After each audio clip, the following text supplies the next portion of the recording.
Okay guys, as you can see, this is part two of my video.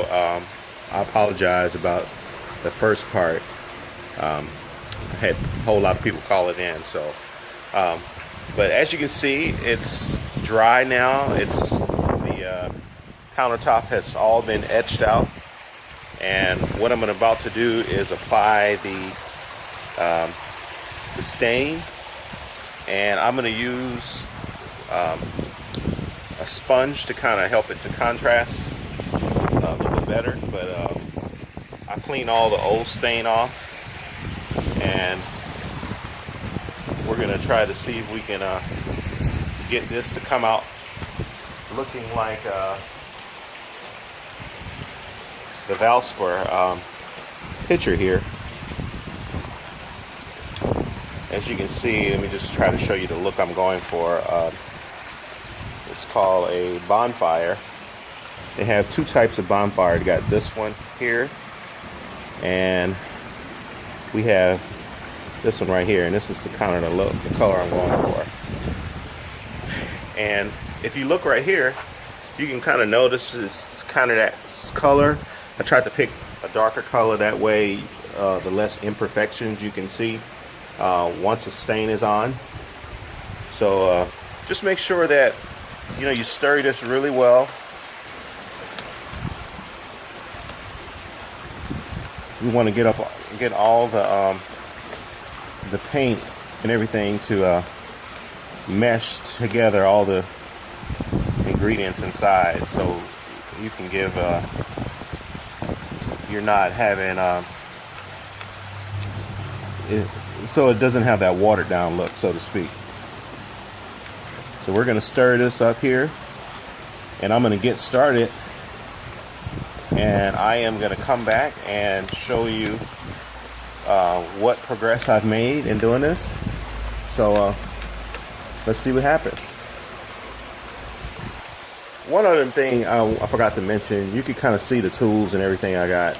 I got a rag just for a screwdriver to pop the top, and I'm using this Fibra-Tape sponge and paintbrushes here. And if there's anything else, I'll mention it later, but I think that's all I'm gonna need, and I'll be right back. Thank you. Okay guys, I'm back here, and I am now staining my countertop, and look like it's going pretty well. Just be careful that you don't drip the paint over onto your floor. And you got to be very careful. You see how this is leaking? I'm also using a sponge to kind of make the texture here. Let me kind of give you on this angle, that way you can kind of see it a little bit better. But it looked like it's coming out pretty well. You just take this brush and the sponge, and you just make the texture you want.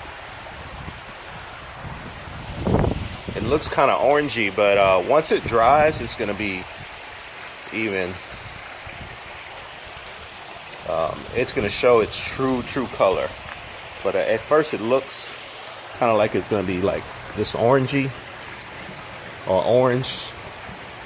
But when I'm done, I'm going to show you how it came out. So I'll be right back. As you can see, guys, it came out really well.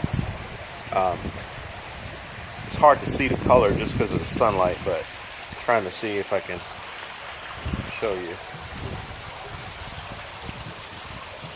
And right now it's just drying, but it has a lot of contrast in there. You don't really have to do anything with a sponge. I know I was showing you earlier with a sponge, but it automatically contrasts quite well. And it's going to look beautifully once it dries and soaks in. And I'll come back with a clear coat. But it's going to pretty much look the same. And But yeah, I'm very pleased with the paint, the stain, and hopefully I won't be getting all these ugly marks on the thing. But even if I do, still it'll hide it a lot better than just plain concrete. I don't recommend just the stain over the concrete and seal it, but actually paint over it first. That way, it's a much more pretty look than just having all that concrete out for the weather to get it. But it's looking amazing, actually, especially with the stone underneath. Came out really well. So I'm very pleased, and hopefully you like the video. If you do, please subscribe. This is like my second video, so I'll be doing more videos in the future because with different projects and so forth. So if you like the video, again, just subscribe and help out, and I appreciate it. You enjoy the rest of your day.